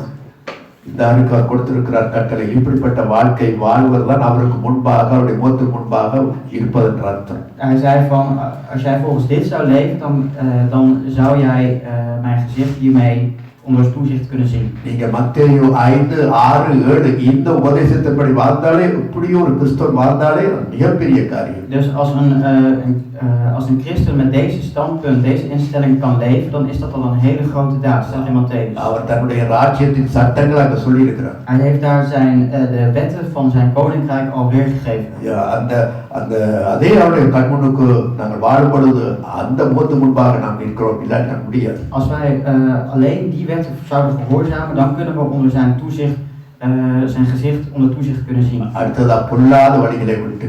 En ook dat wij van onze slechte paden scheiden. வாழ்க்கையில் இருக்கிற இதெல்லாம் ஆண்டவருக்கு பிரியமில்லை, இதெல்லாம் கூடாத காரியங்களை பொல்லாத வழிகளை விட வேண்டும். Dus wij moeten die slechte wegen wel achter ons laten wanneer we de Heer daadwerkelijk willen zoeken. சிந்திப்போம், 10 காரியங்கள் செய்கிறார்கள் பரலோக ராஜ்யத்தில் பிரவேசிக்க இயலாதுன்னு சொல்லியிருக்கிறார். 10 காரியங்களை செய்கிறவர்கள் பரலோக ராஜ்யத்தில் பிரவேசிக்க We kunnen met 10 goede zaken kunnen we niet naar de hemel gaan in 1, 2, 3. வேதம் சொல்லுகிறது. Want het woord zegt dat zelf. முதலாவது நம்பர் 1. Nummer 1 staat. வேசி மார்க்கத்தார் பரலோக ராஜ்யத்தை சுதந்தரிப்பதில்லை. வேசி மார்க்கத்தார், வேசித்தனம் பண்றவர்கள். வேசித்தையா? Ja. Dus mensen die overspel plegen, die kunnen daar niet naartoe gaan. அதை வேசி மார்க்கத்தார். இரண்டாவது விக்கிர ஆராதனைக்காரர்கள் பரலோக ராஜ்யத்தில் பிரவேசிப்பதில்லை. Idol worshippers. Mensen die afgoderij plegen, die mogen daar ook niet naartoe. விபச்சாரக்காரர் தேவனுடைய ராஜ்யத்தில் பிரவேசிப்பதில்லை. Prostitutie mag ook niet naar het koninkrijk van God. சுய புரட்சிக்காரர் தேவனுடைய ராஜ்யத்திலே பிரவேசிப்பதில்லை. Mensen met eigen belang mogen daar ook niet naartoe. ஆட்புரட்சிக்காரர்கள் தேவனுடைய பரலோக ராஜ்யத்தில் பிரவேசிப்பதில்லை. homosexual people. ஆட்புரட்சிக்காரர்கள். Als je homo bent, mag je daar ook niet naartoe. திருடர்கள் பரலோக ராஜ்யத்தில் பிரவேசிப்பதில்லை. Dieven mogen daar ook niet naartoe. பொருளாசைக்காரர்கள் தேவனுடைய ராஜ்யத்தில் பிரவேசிப்பதில்லை. Mensen die alleen maar op jacht zijn naar bezittingen mogen ook daar niet naartoe. வெறியர்கள் தேவனுடைய ராஜ்யத்தில் பிரவேசிப்பதில்லை. Dronkaards kunnen daar ook niet naartoe. உதாசீனர்கள், அதாவது எல்லாம் தனக்கு வேணும் என்று வீணடிக்கிறவர்கள் பிரவேசிப்பதில்லை. எல்லாம் தனக்கு எல்லாம். Mensen die geaard zijn op bezittingen, daar alleen maar daar naartoe naar verlangen, die mogen daar ook niet naartoe. அதாவது தட்சிண நாடிவச்சுகள் hebzuchtig. இப்படிப்பட்ட. அடுத்தது ரோபர்ஸ், கொள்ளைக்காரர்கள். En moordenaars. கொள்ளைக்காரர்கள். ரோபர்ஸ். Thief and robbers. Rovers. Thieves and robbers. கொள்ளையடிக்கிற, சும்மா அதெல்லாம் அடி மனுஷன் காசு எப்படியாவது அப்படி இப்படி பொய்களை சொல்லி கொள்ளையடிக்கிறது. Dus mensen die enorme diefstallen plegen, dus ja, roven. இதெல்லாம் பைபிள்ல வேதத்துல இருக்கு. En die staan allemaal in het woord van God. இதெல்லாம் பொல்லாத வழிகள். En dit zijn slechte wegen. இது எத்தனை பேருடைய கண்களுக்கு இதெல்லாம் சர்வ சாதாரணமாய் தெரியுதா நமக்கு? En wordt dit gezien voor ons als iets heel algemeens? ஆண்டவருடைய பார்வையிலே பட்டு பொல்லாத காரியங்கள். Maar dit zijn hele slechte zaken. எனவேதான் மனம் திரும்ப சொல்லி எங்கும் உள்ள மனுஷரை கட்டளையிடுகிறார். En hij verplicht de mensen ook daarom om op basis hiervan een inkeer te komen. மனம் திரும்பினால் அதை எப்படி அடையாளம் கண்டுகொள்ளலாம்? En hoe kan je dat zien bij iemand wanneer hij in een inkeer zou komen? இதைத்தான் யோவான் ஸ்நானத்திலே ஞானஸ்நானம் பெற வந்தவரிடத்திலே யோவான் சொன்ன வார்த்தை என்ன? En de woorden die Johannes de Doper aan hen heeft verkondigd waren: மனம் திரும்புவதற்கேற்ற கனிகளை கொடுங்க. Geef ook vruchten weer die passen bij jouw inkeer. மனம் திரும்பினால் அதுக்கேற்ற வாழ்க்கை மாற வேண்டும். Dus als jij tot inkeer komt, moet je ook daarbij een toepasselijk leven leiden. வாழ்க்கையில மாற்றங்கள், பழைய வாழ்க்கையில புது வாழ்க்கையில மாற்றங்கள் காணப்படும். Dus niet je oude leven weer leiden, maar in je nieuwe leven moet je die vruchten weer laten zien. சபைக்கு போய் பிரயோசனம் இல்லை, சும்மா போய் ஆராதிக்கிறது இல்லை. லைஃப் சேஞ்ச், வாழ்க்கை மாற வேண்டும். Het heeft geen zin om alleen maar naar de kerk te komen. Je moet het ook echt een verandering laten zien in je leven. கசப்பான கனி கொடுக்க முடியாது. Je kunt geen haatdragende vruchten geven. புளிப்புள்ள கனி கொடுக்க முடியாது. Je kunt geen zure vruchten geven. நல்ல கனி கொடுக்க வேண்டும். Je moet goede vruchten geven. அதுக்காகத்தான் நாம் சிருஷ்டித்து நாம் ரட்சிக்கப்பட்டிருக்கிறோம். En dat is waarom wij hier gered zijn en wij dit moeten doen. இன்றைக்கு எத்தனை இடங்களிலே இப்படிப்பட்ட கசப்பு, புளிப்பான கனிகளை பார்க்க முடியுது. En kijk maar eens op hoeveel plekken je die haatdragende vruchten wel terugziet. எனவே இந்த லாக்டவுன் காலங்களிலே, இந்த தனிமைப்படுத்தல் காலங்களிலே உங்களை ஆழமாய் கிளறி பாருங்கள். Dus probeer met die lockdown jezelf vanuit het binnenste eens even te doorgronden. ஆண்டவர் சும்மா நம்முடைய வாழ்க்கையிலே விருதாவாக ஒரு காரியத்தை செய்கிறதில்லை, அனுமதிக்கிறது. De Heer staat niet zomaar dit soort situaties toe in ons leven. ஏதாவது ஒன்றை செய்வார் என்றால் பின்னுக்கு ஏதோ ஒரு சப்ஜெக்ட், ஏதோ ஒரு செய்தி நமக்கு இருக்கு. Er zit een boodschap achter dit hele gebeurtenis met wat hij doet. அப்ப நம்ம ஆழமா யோசித்து பாருங்க. Dus laten we ons vanuit het diepste onderzoeken. பாருங்கள், 1 நாளாகமம் 20ஆம் அதிகாரம் முதல் வசனத்திலே, 1 நாளாகமம் 20:1 பாருங்கள். 1 Kronieken பாருங்கள், 1 நாளாகமம் 20:1 20 vers 1. மறு வருஷம் ராஜாக்கள் யுத்தத்துக்கு புறப்படும் காலம் வந்தபோது, அவ்வளவுதான். 1 நாளாகமம் 20:1. De volgende lente, waarin oorlogen, dat was het jaargetijde waarin oorlogen meestal begonnen, voerde Joab het. அதாவது எனக்கு தேவை ராஜாக்கள் யுத்தம் பண்ணும் காலம். Dus dat was het jaargetijde waarin oorlogen meestal begonnen. அதாவது அந்த நாட்களிலே ராஜாக்களுக்கு யுத்தம் பண்ணுவதற்கு ஒரு காலம் இருந்தது. Dus er was een bepaalde periode dat koningen een mogelijkheid hadden om oorlogen te voeren. எல்லா வேளைகளிலும் எல்லா காலங்களிலும் விட்டு யுத்தம் பண்ண முடியாது. Maar het was niet mogelijk om alle jaargetijden lang oorlog te voeren. யுத்த காலத்துல யுத்தம் பண்ணுவார்கள், மற்றபடி ஓய்ந்திருப்பார்கள். In het oorlogsperiode voerden ze oorlog en de rest van de periodes onderhouden ze zichzelf. என்ன செய்ய வேண்டும்? En wat moet je dan doen? ஒரு யுத்தம் பண்ணி போட்டு அவர்கள் வந்து அவர்களுக்கு யுத்த காலத்துல யுத்தம் பண்ணிட்டு மற்ற நேரம் வீடுகளிலே இருப்பார்கள். Dus nadat ze oorlog hebben gevoerd, blijven ze ook thuis nadat ze dat hebben gedaan. அப்ப யுத்தம் ஒன்று நடந்தால் என்னென்னலாம் சம்பவிக்கும்? Wat komt er allemaal kijken wanneer je een oorlog hebt gevoerd? எத்தனையோ போர் வீரர்கள் காயப்படுவார்கள். Er zijn heel veel soldaten die verwond zijn. அப்ப அவங்க காயம் ஆற வேண்டும், பலப்பட வேண்டும். Dus die verwonden moeten genezen worden, dus die hebben hersteltijd nodig. அவர்கள் யுத்தம் பண்ணும் பொழுது அவருடைய கேடகங்கள், ஈட்டிகள் டேமேஜ் ஆகும், உடையும், நெறியும், அதை சரிப்படுத்தவும். Aan alle wapens is mogelijk heel veel schade geleverd, dus die schade moet ook weer hersteld worden. அவர்களுடைய கொண்டு போன குதிரைகளோ, மிருகங்களோ, கழுதைகளோ, யானைகளோ அதில் காயப்படும். Al die dieren die ze mee hebben genomen, paarden, olifanten, noem maar op, die zijn ook verwond. Die moeten ook weer doen genezen. அப்ப அவர்கள் வீட்டிலே இந்த இதை எல்லாத்தையும் சரி பண்ணுவார்கள். Dus de mensen, zij zullen zich daar ter plekke die dingen doen herstellen. நல்லா பலவீனமாக இருப்பார்கள், நன்றாய் சாப்பிட்டு ஆரோக்கியம் அடைவார்கள், பலம் அடைவார்கள். En ze zullen hieruit genezen en weer op de been komen. காரணம்? En de reden daarvan is, அடுத்த யுத்தத்துக்கு ஆயத்தமாகுது. ze bereiden zich voor op de volgende oorlog. இன்னொரு யுத்த காலம் வரும், அப்ப போய் அவர்கள் காயம் எல்லாம் ஆறி, மிருகங்களை எல்லாம் ஆற்றி எல்லாத்தையும் சரி செய்து திருப்பி யுத்தம். Alle wonden zijn dan genezen, ze zijn allemaal op de benen, ze zijn voorbereid om de volgende oorlog weer in te gaan. அதே போலத்தான் நமக்கு அவர் உலகால ஊழியம், யுத்த காலம் இருந்தது, நாம் செய்தோம். இப்பொழுது நமக்கு ஒரு ஓய்வு கொடுக்கிற சரிப்படுத்து. En al die tijd hebben wij oorlog gevoerd, hebben wij strijd geleverd en nu hebben wij tijd om onszelf te doen herstellen hieruit. ஊழியர்கள் நிமித்தமாய் காயப்பட்டிருக்கலாம். We kunnen verwonden hebben opgelopen gedurende onze bediening. மற்ற மக்கள் பேசிய வார்த்தையினாலே உள்ளத்திலே காயம் We ஏற்பட்டிருக்கலாம். kunnen wonden hebben opgelopen door woorden van een ander man. எத்தனையோ ஜெபக்குறைவுகள் உண்டாயிருக்கலாம். We kunnen heel veel gebedsporten zijn.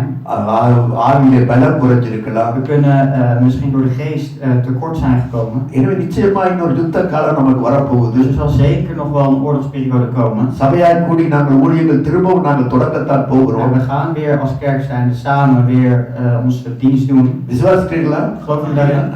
நிச்சயமா ஆண்டவர் கொண்டு வருவார். Dat zal zeker gebeuren, daar zal God ook voor zorgen. அப்ப நீங்க புத்திசாலி பிள்ளைகளா இருந்தா, Dus als jullie slim zijn, நீங்க இப்ப ஆயத்தப்படுங்க, பலப்படுங்க, bereid je nu voor, kom weer op kracht. Hè? நல்ல ஸ்திரப்படுங்க. Dus herstel weer goed uit. வார்த்தையோடு ஒப்பிட்டு எல்லாத்தையும் விட்டு தேவனுக்கு முன்பாக நீதிமானாய் உத்தமமாய் இருக்க பாருங்க. En probeer zuiver en rechtvaardig te zijn volgens het woord van God. பாருங்க, இன்னொரு வசனத்தை பாருங்க. Er is nog een vers. 1 ராஜாக்கள் 5ஆம் அதிகாரம் 1 Koningen 5 14ஆம் வசனம். en vers 14. 1 ராஜாக்கள் 5:14. ஃபர்ஸ்ட் கிங் எடுத்துட்டீங்களா? 1 ராஜாக்கள் 5:14. அவர்களில் ஒவ்வொரு மாதத்துக்கும் 10,000 பேரை மாற்றி மாற்றி லிபனோனுக்கு அனுப்பினான். அவர்கள் 1 மாதம் லிபனோனிலும் 2 மாதம் தங்கள் வீடுகளிலும் இருப்பார்கள். Toen riep Salomon uit heel Israël 30.000 arbeiders op en stuurde hen in groepen van 10.000 man per maand naar de Libanon. Iedere man was daar dus een maand in de Libanon en 2 maanden thuis.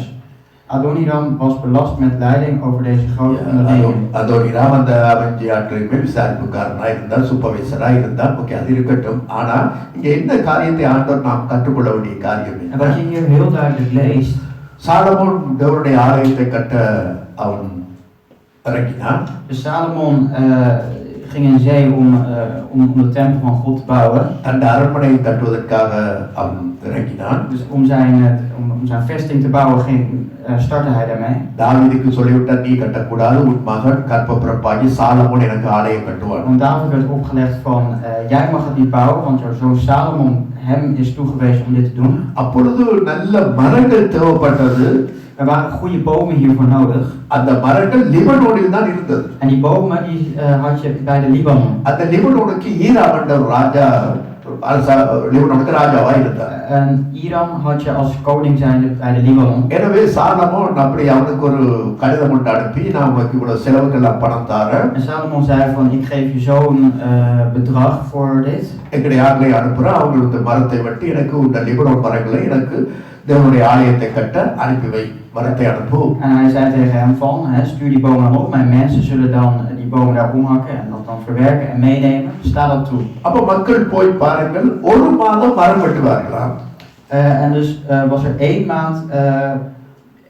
maand tijd om die bomen om te hakken. 2 மாதம் வீட்டில் இருப்பார். En die 2 maanden waren ze thuis. என்ன சொல்ல வருகிறார்? En wat wil hij hiermee zeggen? 1 மாதம் வேலை, 1 மாதம் வீட்டில். Dus 1 maand werk en 2 maanden thuis. 2 மாதம் ஐக்கியரி. Dus 2 maanden een uitkering. நல்லா இருக்கு. Dat zou wel het goede leven zijn. அதோட அர்த்தம் அப்படி இல்லை. அதோட அர்த்தம் என்னவென்றால், dat is niet de betekenis. Wat is het wel? மரத்தை வெட்டும் பொழுது வாளுகள் கொஞ்சம் தேய ஆரம்பிக்கும். Wanneer een zaag wordt gebruikt om een boom om te hakken, door te zagen, wordt die op een gegeven moment minder, hoe zeg je dat? Wordt die steeds stomper. அந்த ஸ்கர்ப், அந்த ஷாப்பிலாம் போகும். Wordt die steeds stomper. ரெண்டாவது அது hard work கட்டப்பட்டால் ஜனங்கள் பலவீனம் அடைவார்கள். Dat niet alleen, het is nogal hard werk, dus mensen zullen verzwakt raken. எனவே 2 மாதம் நல்ல ஆரோக்கியமாய் சாப்பிட்டு நல்ல ஆரோக்கியம் அடைஞ்சு வால் தீட்டி கூர்மையாகும். Dus wat doet ze dan? In die 2 maanden tijd herstelt men, komt men weer op krachten en slijt men aan de zaag zodat die steeds scherper wordt. சும்மா படுத்தெலும்பி போட்டு டிவியை பார்த்து போட்டு ஓடுகிற அது இல்லை. அந்த டிவி இல்லை இந்த நாட்டில் ஒப்பிட்டு பார்த்தா ஏதோ படுத்தெலும்பிட்டு வாங்கன்றதல்ல. Het is niet slechts van ga maar eventjes slapen en dan word maar weer wakker wanneer het nodig is. Zo zit het niet. நல்ல பலப்படுத்தி திரும்ப வந்து அந்த வேலை, கடவுளுடைய வேலை செய்வதற்காக இன்னுமாக ஒரு குடும்ப வாழ்க்கை நடத்த, இந்த காரியத்தை நடத்த கொடுக்கிற Dus die rust die jou is gegeven is om puur om weer op krachten te komen, zodat je het werk waarmee je bezig was weer goed kunt doen. Dus probeer sterk te worden in Gods kracht. Verspil deze tijden niet. Dus deze lockdown. Dus wees geen hypocriet hierin. Als jullie slim zijn, probeer deze tijd dan ook goed te benuttigen. Stel jezelf eens onder de loep. Probeer je zonde eens op te biechten en dat eens achter je te laten. Probeer weer te herenigen met mensen. Laat je geest weer rijk worden met wat in het woord staat. மனிதர்களை நாம் ஆதாயப்படுத்த வேண்டுமானால் 2 மாதம் வீட்டில் இருந்து ஆயத்தப்படுத்தி 1 மாதம் வேலை செய்யும் பொழுது இன்னுமாய் மனிதர்களை ஆதாயப்படுத்தலாம். Om mensen steeds meer te kunnen verzamelen en steeds mensen meer te kunnen beïnvloeden, hebben we 2 maanden rust nodig om daarop voor te bereiden. En wanneer die maand er is om aan te werken, dan kunnen we nog meer mensen hiermee bereiken. பிரசங்கம் பண்ணுகிற பிள்ளைகள், தேவ ஊழியத்தில் வார்த்தை கொடுக்கிறவர்கள், பாடல் ஆராதனை செய்வர்களுக்கும் இதில் நான் ஒரு சின்ன செய்தி உங்களுக்கு சொல்ற புத்திமதி. Daarom is er een klein advies voor degenen die hier meestal de worship doen en wel eens het woord verkondigen aan mensen. 1 மாதம் வேலை செய்தால் 2 மாதம் நீ வீட்டுக்குள்ள இருக்கணும். Als jij 1 maand keihard werkt, dan heb je 2 maanden recht om thuis te blijven. வீட்டுக்குள்ள என்ன செய்யணும்? சும்மா இருக்கிறது இல்லை. Wat doe je dan in die 2 maanden thuis? வாளை கூர்மையாக்கணும். Je moet steeds maar weer die zaag doen slijpen. நீயும் நல்ல ஆரோக்கியமடைய வேண்டும். Jij moet zelf ook weer op de been komen. அப்போ ஒரு மணித்தியாலம் இந்த இடத்துல இருந்தோ அல்லது நீ பாடல் ஆராதனையோ பிரசங்கமோ உனக்கு பண்ணுவதா இருந்தால், Dus als jij iemand bent die dan hier een uurtje predikt of hier worship leidt, 2 மணித்தியாலம் நீ கடவுளை மினிமம் 2 மணித்தியாலம் நீ ஆண்டோட சமூகத்தில் இருக்க வேண்டும். moet jij 2 uur lang in de aanwezigheid van God thuis zijn. சும்மா எனக்கு பிரசங்கம் போட்டாச்சு ஆராதனை கொடுத்தாச்சு மேலால அப்படியே ஒரு சுரட்டி போட்டு ஒரு எல்லாம் வந்தால், Als jij slechts, ja, ik heb nu de taak gekregen om te prediken en ik blader maar wat door in de Bijbel en bereid niks voor. வால் முட்டையா இருந்தா அப்படி இருக்கும். Hoe zou het zijn als jouw zaag dan heel erg bot is?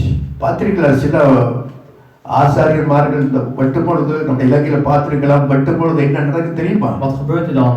Dat zie je soms wel eens in Sri Lanka, wat gebeurt? வால் முட்டையா இருந்தா Als die zaag bot is, அந்த மரத்தோட போய் விருகி இழுக்கிறார். dan zit die zaag gewoon vast in de boom en dan kun je hem niet meer uithalen. எடுத்து கொண்டிருக்கிறது. Het is alleen maar de hele tijd aan rukken, maar dat lukt niet. அது மாதிரிதான் 2 மணித்தியால ஆடு சமூகத்துல மனிதர்கள் ஒப்பு கொடுத்து மனிதர்கள் ரட்சிக்கப்படணும் என்று சொன்னா 2 மணித்தியாலம் இல்லாம வந்து மொட்டை வாளோட தொடங்கினியோ.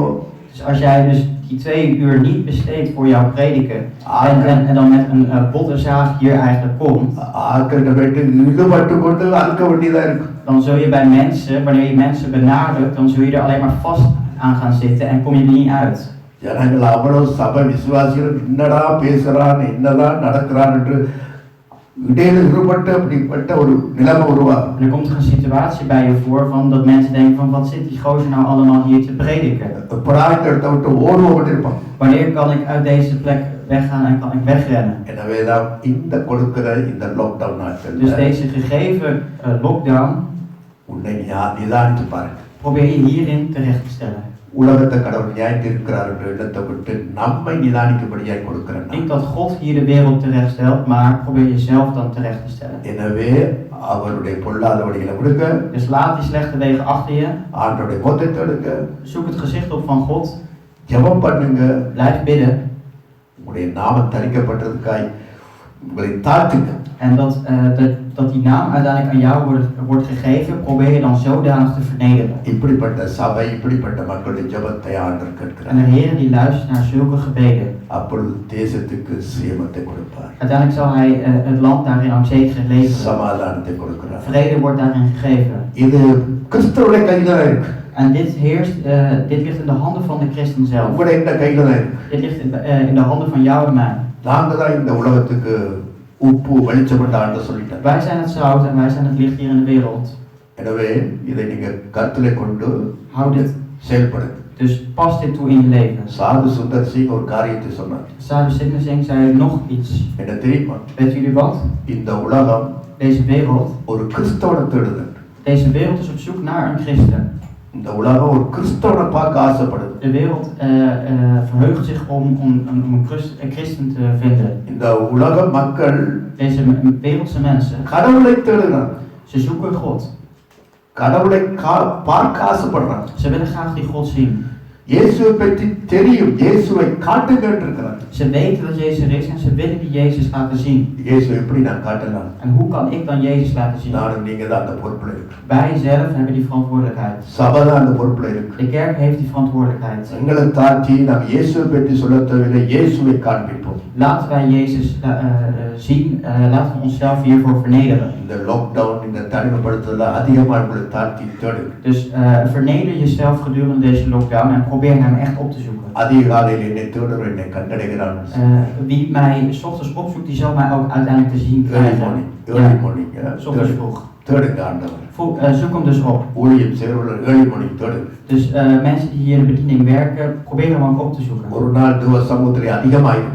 Wees één dag echt heel close met hem. அங்கே ஓடி திரியறது இல்ல. தேவ சமூகத்திலே இட்டு மணித்தியால கணக்கு. Wees gewoon uren met hem, niet slechts een paar minuten. உறவாடு.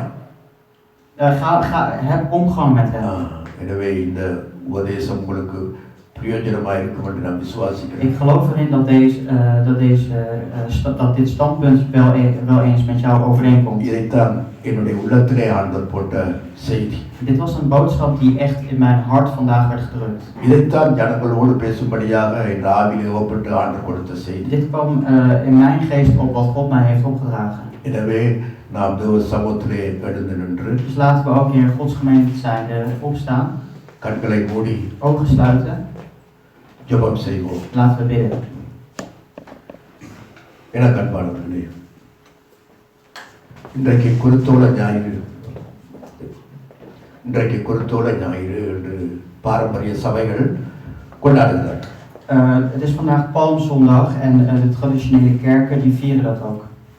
பாடினார்கள், விரித்தார்கள், ஓசன்னா ஆண்டெல்லாம் கூச்சல் போட்டார்கள், ஆர்ப்பரித்தார்கள். Ze zongen hem toe, ze prezen hem, ze zwaaiden met de palmtakken. ஆண்டவர் செய்த முதல் வேலை என்ன தெரியுமா? En de eerste taak die de Heer uitvoerde was. ஆண்டவர் செய்த முதல் வேலை ஆலயத்தை துப்புரப்படுத்தினார்.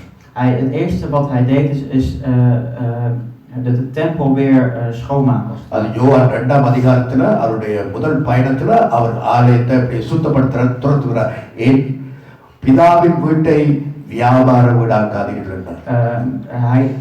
Hij reinigt of zuivert als het ware de tempel. Hij zegt van maak van mijn vaders huis niet een of ander handelsplek.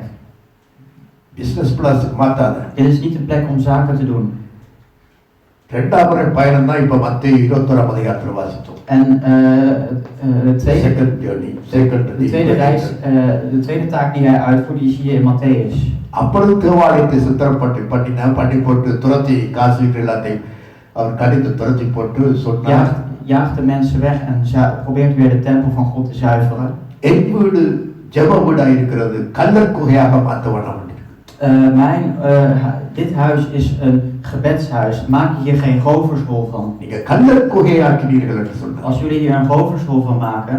Kallar குகைன்னு சொன்னா இருட்டு, அதாவது கல்லர்கள் இருக்கிற குகை, கேவ்.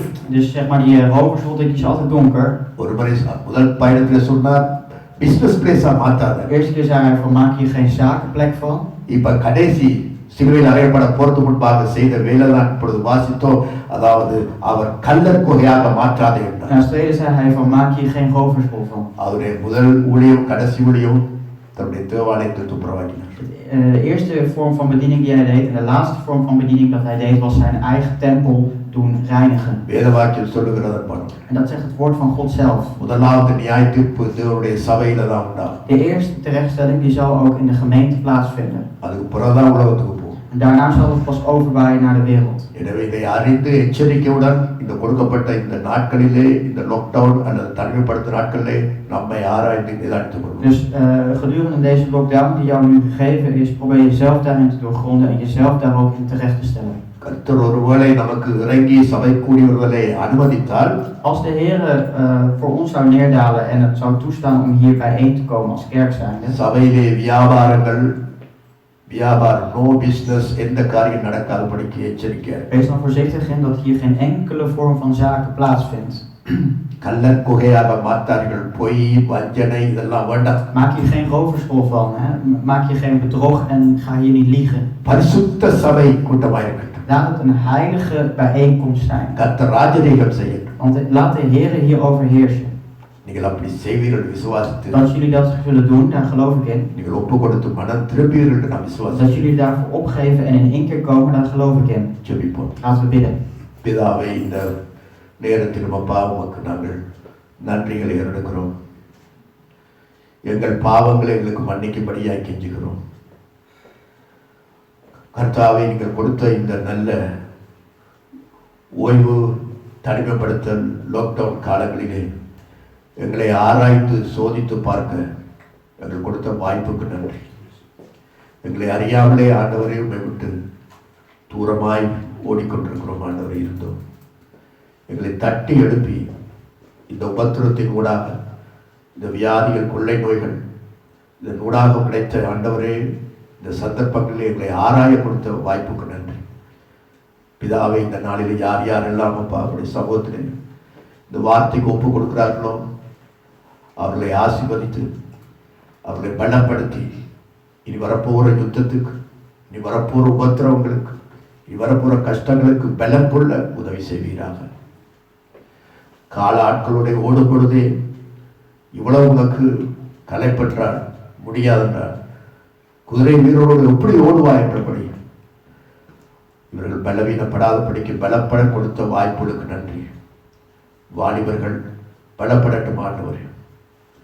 குடும்பங்கள் தங்களுடைய வியாபாரங்களையும் தங்களுடைய வாழ்க்கை முறைகளை மாற்றி பரிசுத்த ஜாதியாய், பரிசுத்த மக்களாய், பரிசுத்த கூட்டமாய் அவர்கள் மனம் திரும்புவார்களாக, மாறுவார்களாக.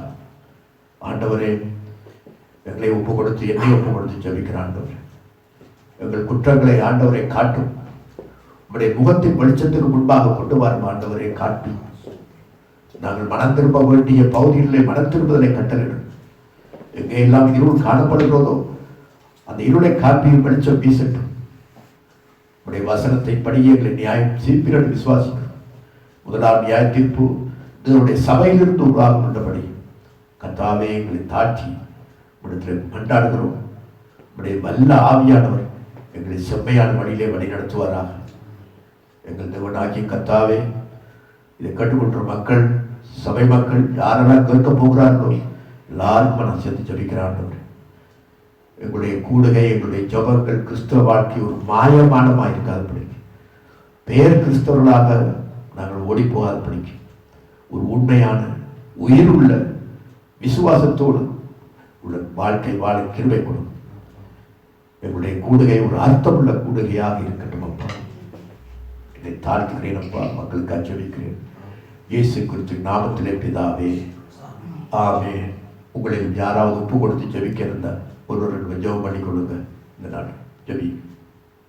பரலோக பிதாவே, இந்த கால வேளையிலும் ஆண்டவரே, உங்களுடைய வார்த்தையை நாங்கள் கேட்கும்படியாக நீங்கள் கொடுத்த நல்ல நேரத்துக்காக ஸ்தோத்திரம். நம்மை நாங்கள் ஆராய்ந்து நிதானித்து அறிந்து கொள்ளத்தக்கதாய் இந்த காலங்களில் எங்களுக்கு ஏற்படுத்தி தந்ததுக்காக உமக்கு நன்றி செலுத்துகிறோம். என் நாமம் தரிக்கப்பட்ட என் ஜனங்கள் தங்களை தாழ்த்தி தங்கள் கொள்ளாத வழிகளை விட்டு திருப்பி பரலோகத்தின் தேவனை நோக்கி நாங்கள் பார்க்கிற பொழுது தேசத்து சேமத்தை கொடுப்பீர் என்று சொன்னீரப்பா.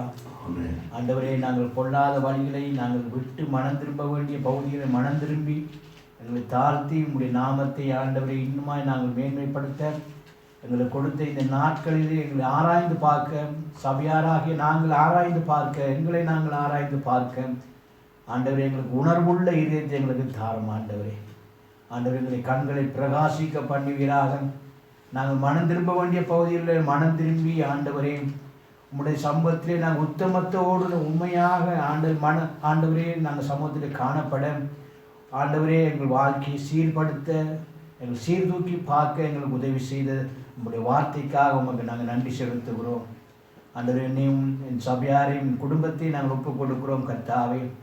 ஆண்டவரே, உங்களுடைய வருகையில் நாங்கள் வெட்கப்பட்டு போகாதபடி இந்த நாளில் எங்களை ஆராய்ந்து பார்க்க அவர்கள் கொடுத்த நேரத்துக்காக உமக்கு நாங்கள் நன்றி செலுத்துகிறோம். இந்த வார்த்தை மெய்யாகவே எங்களுடைய இருதயத்தை ஊடுருவி குத்தி ஆண்டவரே நாங்கள் மனம் திரும்ப வேண்டிய பகுதியில் மனம் திரும்ப எங்களுக்கு உதவி செய்யும்படியாக எங்களுடைய இதயத்தை தாழ்த்தி நாங்கள் ஒப்புக் கொடுக்கிறோம். எங்கள் பரிசுத்தம் உள்ள பிதாவே, ஆமென். இன்னொரு ஜெபம் பண்ணி கொடுங்க. அப்பா, நாங்கள் ஜெபிக்கிறோம் ஆண்டவரே. தகப்பனே, நீங்கள் எங்களுக்கு எவ்வளவு நல்லவரப்பா. கர்த்தர் என்னை புல்லுள்ள இடங்களிலே மேய்த்து அமர்ந்த தண்ணீர்களிலே என்னை கொண்டு போய் விடுகிறார். அவர் தம்முடைய நாமத்தின் நிமித்தம் என்னுடைய ஆத்மாவை தேற்றி தம்முடைய நாமத்தின் நிமித்தம் என் தலையை எண்ணெயினால் அபிஷேகம் பண்ணுகிறார் என்ற வார்த்தையின்படியாக நீங்கள் எங்களுக்கு தருகிற ஆலோசனைகளுக்காக நன்றி தகப்பனே. அப்பா, நாங்கள் எங்களுடைய பொல்லாத வழிகளை விட்டு திரும்பி ஆண்டவரே, உங்களுடைய நாமம் தரிக்கப்பட்ட உங்களுடைய ஜனங்கள், உங்களுடைய பிள்ளைகளாகிய நாங்கள் உங்களுக்கு பிரியமான பிள்ளைகளாய் நடக்கத்தக்கதாக எங்களுக்கு கர்த்தர் தருகிற ஆலோசனைகளுக்காக நன்றி அப்பா. தருகிற நல்ல பாடங்களுக்காக நன்றி செலுத்துகிறோம் ஆண்டவரே. தகப்பனே, கடந்த காலங்களிலே தேவ சமூகத்துக்கு நாங்கள் வரும் பொழுது அப்பா, ஓய்வு நாளிலே உங்களுடைய வீட்டுக்கு நாங்கள் வரும் பொழுது இவ்வளவோ குறைகளோடு ஆண்டவரே தகுதி இல்லாமல் நாங்கள் வந்திருக்கிறோம் அப்பா. சஞ்சலங்களோடு ஆண்டவரே மற்றவர்களை குற்றப்படுத்தி குறை சொல்லி நியாயம் தீர்த்தவர்களால் அப்பா உங்களுடைய சமூகத்துக்கு வந்த தவறுகளை மன்னியுங்கள் தேவனே, மன்னியுங்கள் அப்பா. உங்களுடைய பரிசுத்த இரத்தத்தினால் எங்களை உங்களுடைய பிள்ளைகளாக ஆக்கி நீங்கள் தகப்பனே எங்களுடைய கையெடுப்புகளும் அப்பா எங்களுடைய அந்திப்பலிகளும் கடந்த நாட்களிலே தேவனை தூக்கப்படுத்தினதான ஆராதனைகளை மன்னித்தருளுங்கள் ஆண்டவரே, மன்னித்தருளுங்கள் அப்பா. தந்த நல்ல ஆலோசனைகளுக்காக நன்றி. வருகிற காலங்களிலும் நீங்கள் எங்களுக்கு நல்ல ஆராதனைகளை அப்பா சபை மக்களை கூட்டி சேர்க்க போகிற தயவுகளுக்கு நன்றி செலுத்துகிறோம். அப்படி வருகிற ஆராதனைகளில் நாங்கள் ஒவ்வொரு மக்களும் எங்களுடைய ஆண்டவருக்கு பிரியமான உள்ளத்தோடு தேவ சமூகத்துக்கு வந்து கர்த்தருக்கு பிரியமான ஆராதனைகளை செய்யவும் அப்பா இந்த பூமிக்கு உப்பாகவும் உலகத்துக்கு வெளிச்சமாயும் இருக்க எங்களை ஆசீர்வதித்து வழிநடத்தும்படி எங்கள் ஆண்டவரும் உங்களுடைய ஒரே பேரான குமாரனும் எங்களுடைய கர்த்தராகிய இயேசு கிறிஸ்துவானுடைய பரிசுத்த நாமத்தில் மன்றாடுகிறோம் எங்களுடைய நல்ல பிதாவே. ஆமென். எனக்கு அன்பானவர்களே, இதை பார்த்து கொண்டிருக்கின்ற எனக்கு அருமையான ஜனமே தேவ பிள்ளைகளே, உங்களுக்கு ஏதேனும் ஜெபிக்க வேண்டிய ஒரு காரியம், அவசர காரியம் இருந்தால் இப்பொழுதே நீங்கள் உங்களுடைய மெசேஜ் எங்களுக்கு அனுப்பும்படி கேட்டுக்கொள்ளப்படுகிறீர்கள். யாருக்காவது இந்த வாரத்தில் பிறந்த நாள் அல்லது உங்களுடைய திருமண நாள், ஏதாவது உங்களுக்கு முக்கியமான நாள் இருந்தால் நீங்கள் அனுப்பலாம். அல்லது உங்களுக்கு விசேஷமான வியாதிகள் அல்லது யாருக்காவது இருக்குமானால் ஒரு விசேஷ ஜெபத்திகளுக்கு இருக்கும் ஒரு குறுகிய நேரம் தருகிறேன். ஒரு பாடலை படிக்கும் பொழுது நீங்கள் செய்திகளை அனுப்புங்கள், உங்களுடைய குறும் செய்திகளை அனுப்புங்கள். யார் அனுப்புறது இதற்காக என்பதை தெளிவாய் அனுப்பி வைங்கள். பாடுவோம். தேசமே பயப்படாதே, மகிழ்ந்து களி கூறு. தேசமே பயப்படாதே, மகிழ்ந்து களி கூறு. சேவையின் தரத்தில் காரியம் செய்திடுவார். சேவையின் தரத்தில் காரியம் செய்திடுவார். தேசமே பயப்படாதே, மகிழ்ந்து களி கூறு.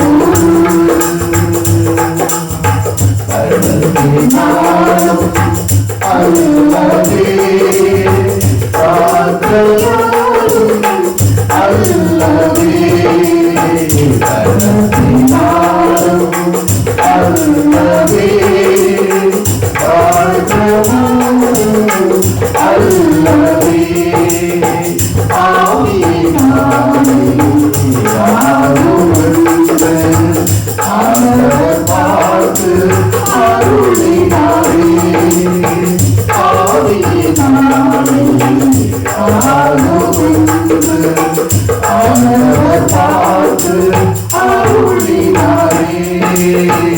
இயேசுவே பயப்படாதே, மகிழ்ந்து களி கூறு.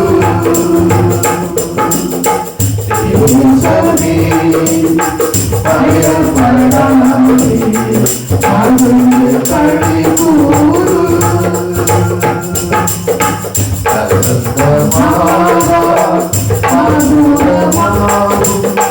கொடிய யோர்தான் அகன்றிடும்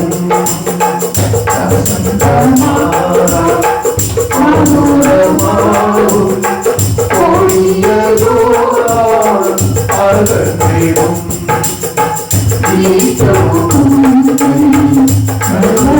நடத்தி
Amen.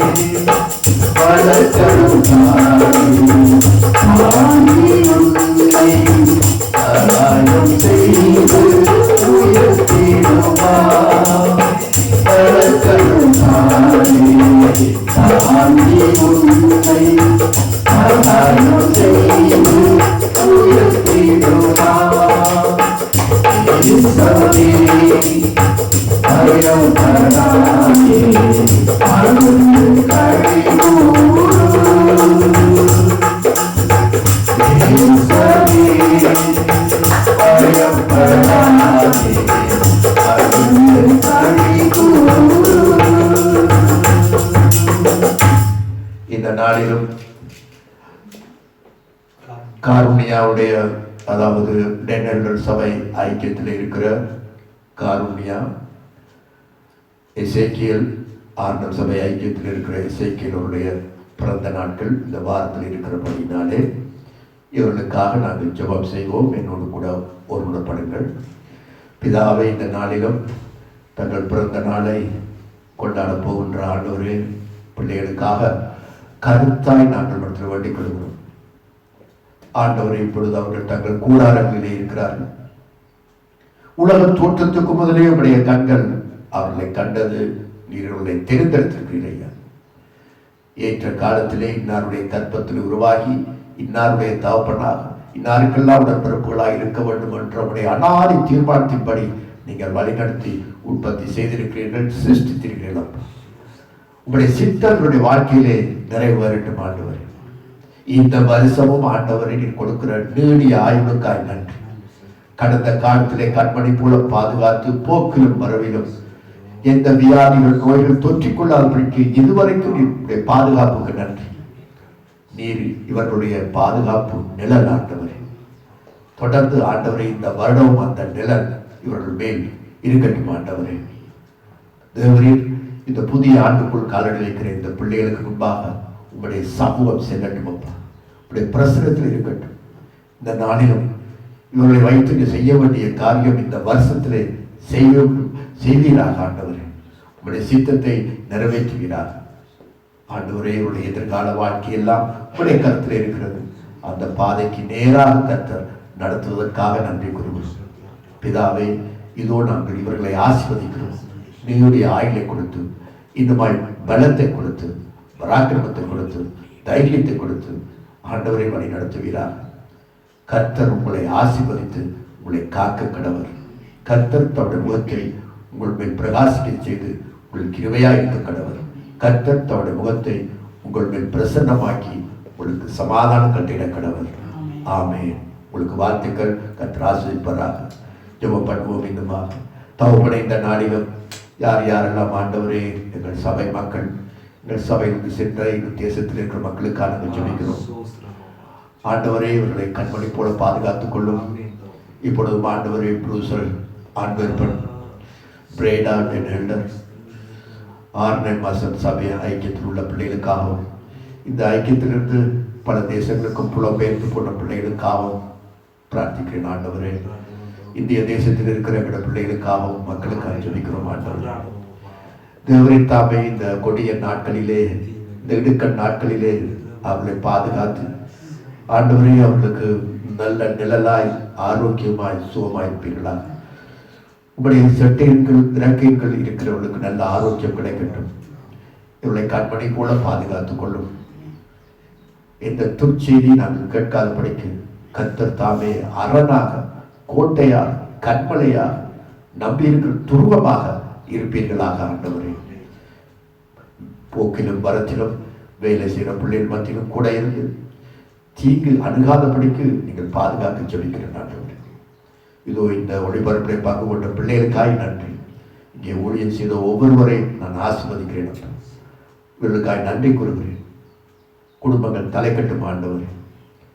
இன்னும் கர்த்தாவே, இந்த சபை ஐக்கியத்தில் இருக்கிற பிள்ளைகள் யார் யாரெல்லாம் ஆண்டவரே இந்த நேரம் என்னோடு ஒருமுறைப்படுகிற பிள்ளைகளுடைய வாழ்க்கையில் ஆசீர்வாதத்துக்கு ஜெபிக்கிறேன். திருமணம் ஆகாதவர்களுக்கு திருமணம் நடக்கட்டும் ஆண்டவரே. ஏற்ற துணை கிடைக்கட்டும் அப்பா. கல்வி படிக்கிறவர்கள், பாடங்கள் படிக்கிறவர்கள், வீட்டிலிருந்து படிக்கிற பிள்ளைகளுக்கு அந்த இன்டர்நெட் கூட படிக்கும் பொழுது சோர்வுகளும் ஆண்டவரை கலைப்பு உண்டாகாத படிக்க ஆண்டவரை இவர்களை உற்சாகத்தின் ஆவினால் தாக்கி இவருடைய எக்ஸாம் இருந்தால் அதில் நல்ல பரீட்சையிலே பெறுபவர்கள் கிடைக்கட்டும் ஆண்டவரே.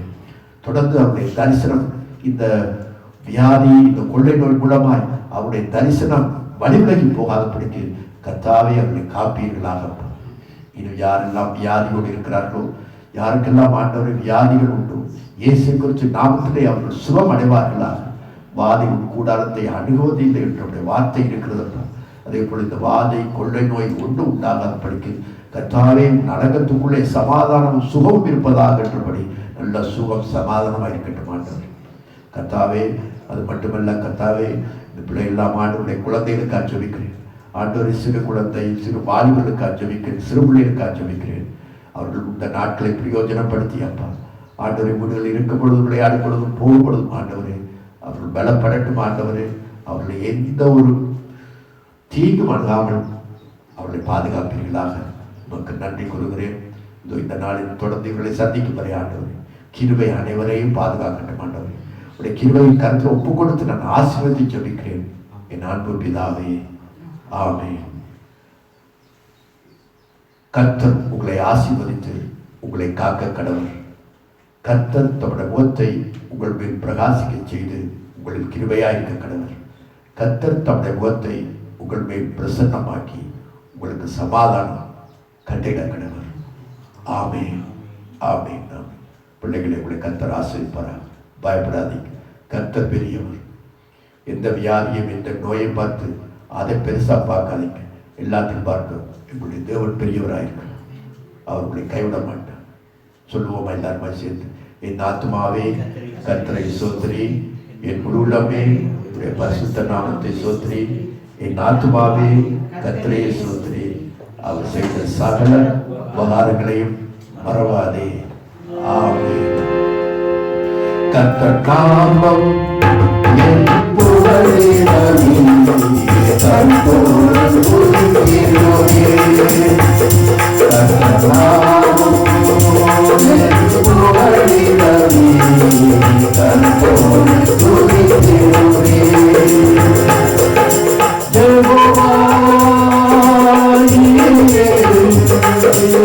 எல்லாமே பார்த்து கொண்டு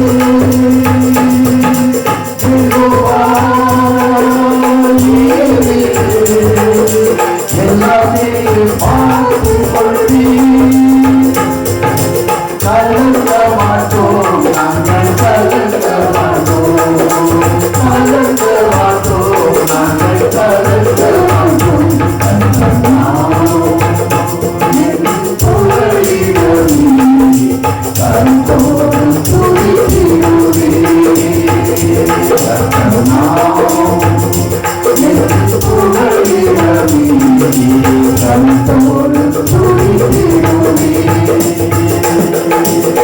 கர்த்தர் வருகிறார். ஆமென். கர்த்தரா இயேசுவே சீக்கிரமாய் வார். உங்களுக்கு சமாதானம் உண்டாவதாக. Peace be with you. இயேசு தீர்த்தார். ஷலோம் அலைக்கும்.